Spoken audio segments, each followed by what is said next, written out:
Welcome to Garden House Studio.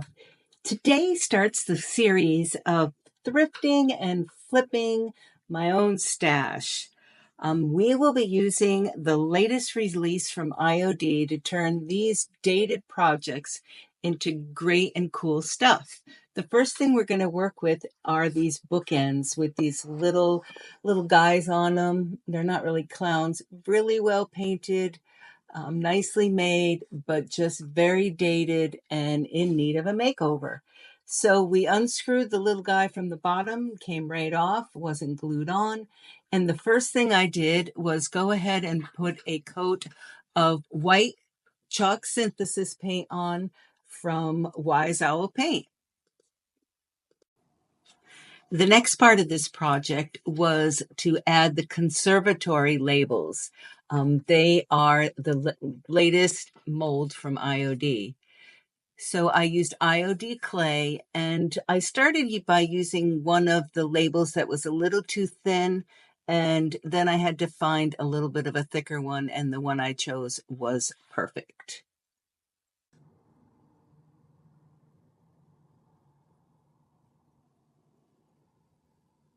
When I was making these castings, I really want to get the back very, very smooth and very, very flat so that it lays nice on the back of this wood.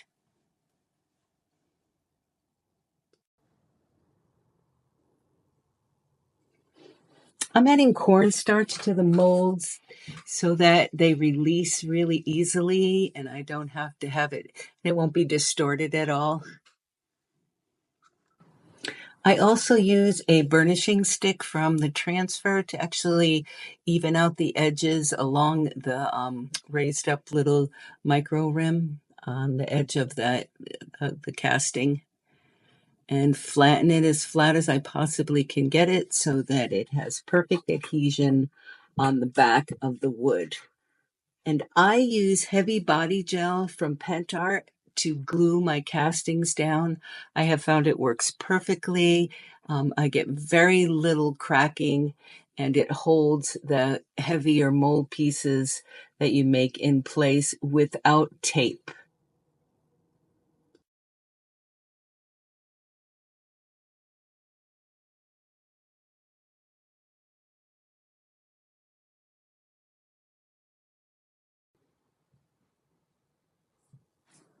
Once I have them both glued on, I let them thoroughly dry overnight, and then it is time to do some more painting.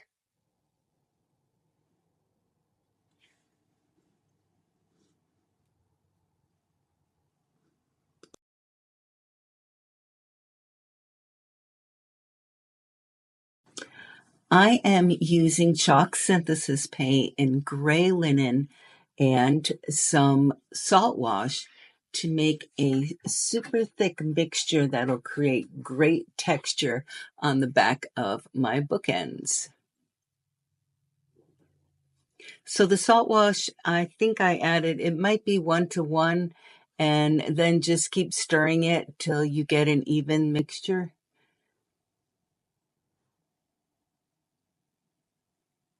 It doesn't look like it's going to stir in, but it does. Keep stirring. And then it's time to go ahead and put it on. So salt wash is added to your project in a stippling method, which is just kind of pouncing up and down. You don't want to smush it out. You really want to have that texture. If you end up with too many points, you can just knock them down. But if you have the right texture and you continue to work on it, it should be just fine. And I did the whole thing with the salt wash mixture, except for the back and the bottom, but I did both parts of the bookend. And it takes a while, and it does take a little while to dry. So once I had both of these bookends totally done with the first coat of salt wash, I did leave it overnight again so that it would dry thoroughly before the next step.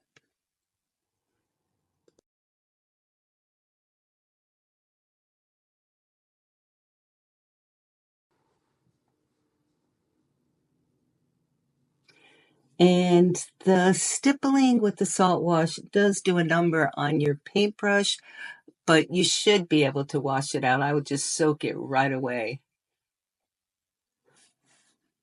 And there you have it. There, both of the bookends have the first coat of salt wash and gray paint.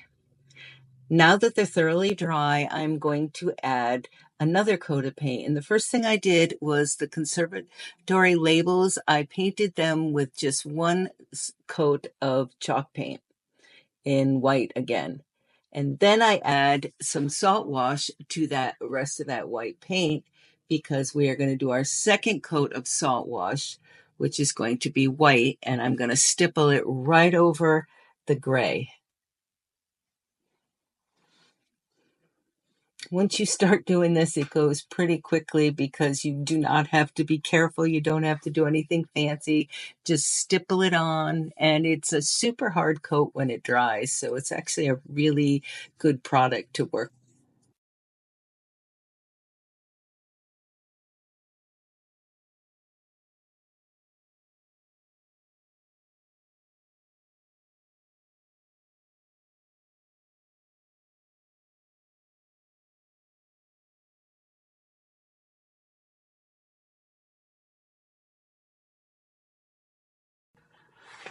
I have 2 coats of salt wash on top of the bookends, and I am now going to do a wash. But before I did the wash, I went ahead and sanded back a little bit of the salt wash to kind of start giving me that texture. The wash is 50-50 paint and water, and I again am using the chalk synthesis paint in color gray linen.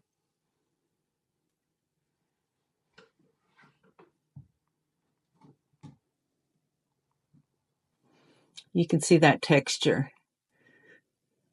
And I am going to then dab it off and also spray some water on to kind of take a little more of it off and make sure that I can see all that really awesome texture.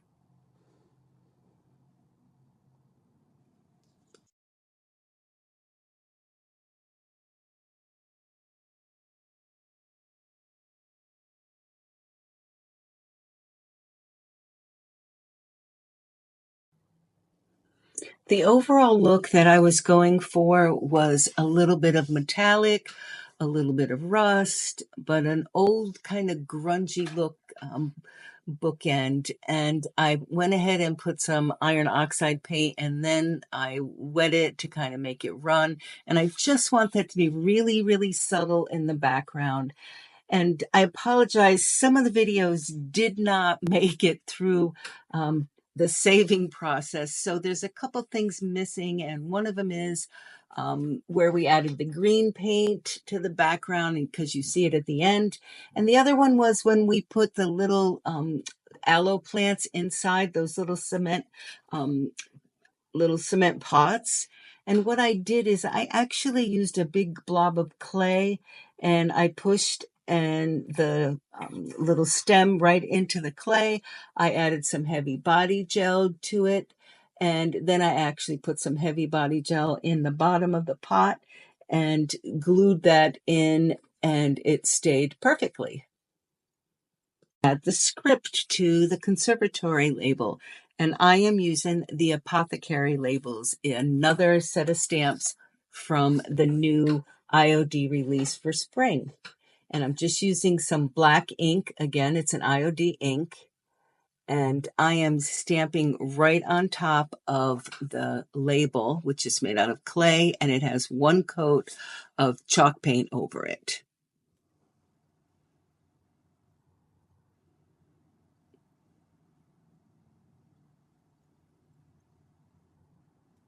It's kind of like a botanical bookend because these are little aloe plants, and we went ahead and put the label on it and identified it as aloe.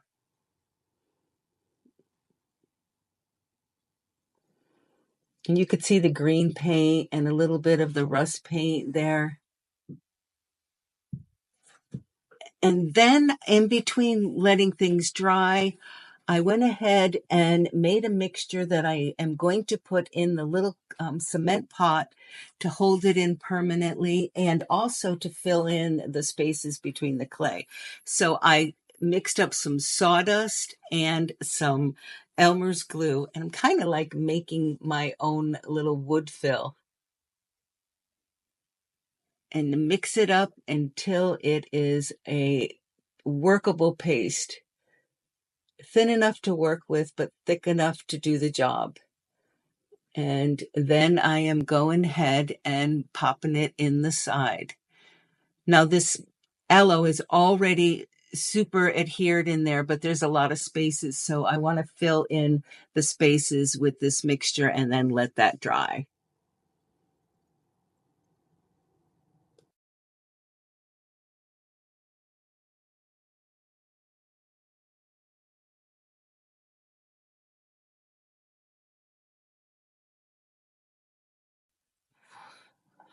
It'll take a little while to dry because it's packed in there so thickly, but once it's dry, it will be, again, another hard as rock surface, and that aloe is not going to come out of there.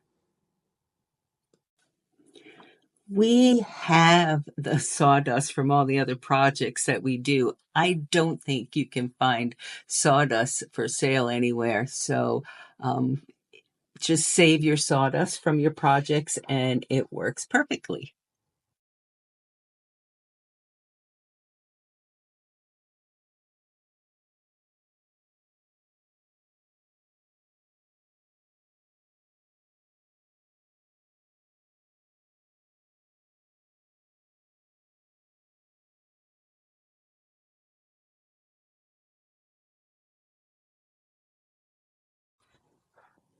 I am just adding a little decorative grass to the top just to finish it off and give it a finished look.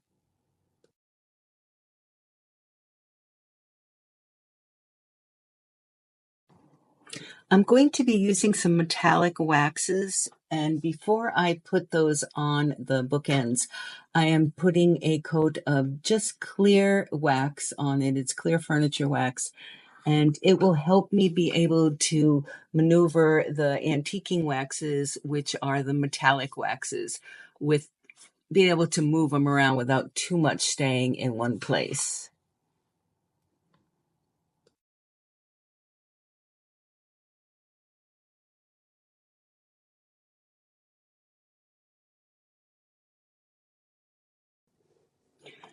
I let that wax dry overnight, and then I decided, I looked at it and I said, I need it to be a little more white before I put that metallic wax on. So I am actually just dry brushing again some white chalk paint on. You see, I take most of the paint off and just put enough that it covers up a little bit, but it just adds a little more white to the finished product.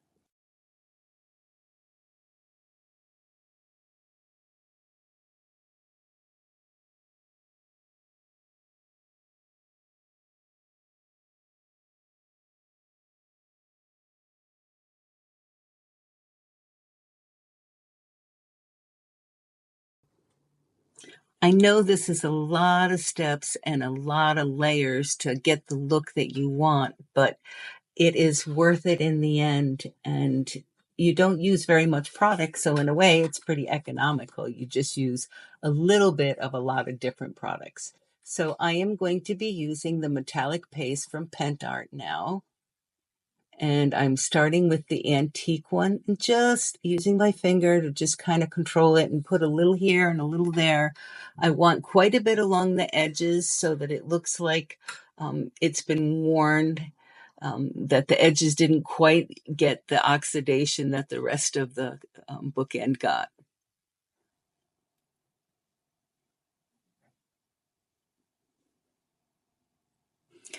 Tiny little bit is all you need because it's a paste. It goes a really long way.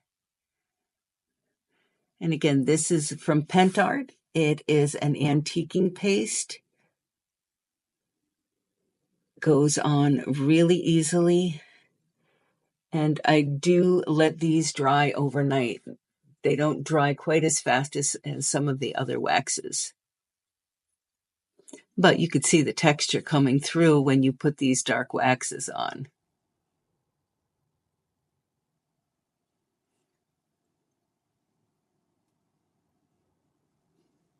So I'm going to put the antiquing wax, which is kind of like a bronze. This is a bronze color antiquing wax, if I didn't say that already. I'm going to put that pretty much just on all the edges. And then what I do is I also have a white wax, and any place where it looks like there's just a little too much of the bronze on there, I use the white wax, and what that does is it really makes it look, I don't rub it in because I don't want it to be smeared. I kind of just dab it on, and it definitely looks like it's liming. Really easy to work with, and you only need a tiny, tiny little bit.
I also wanted to put a little bit of distressing and just discoloration on the little pot. So I used a little bit of my black walnut wax from Wise Owl Paint.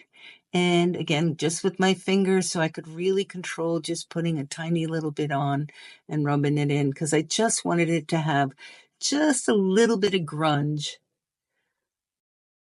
The very last step, I used the heavy body gel and glued the plant to the bookend. So what do you think? Here's the before. And folks, here's the after. Big difference. I love how they came out. If you'd like to see the rest of the videos in this series, be sure to subscribe and hit the notification button, and you will be notified when the new video comes up. Thanks so much for watching, and I hope you enjoyed this video.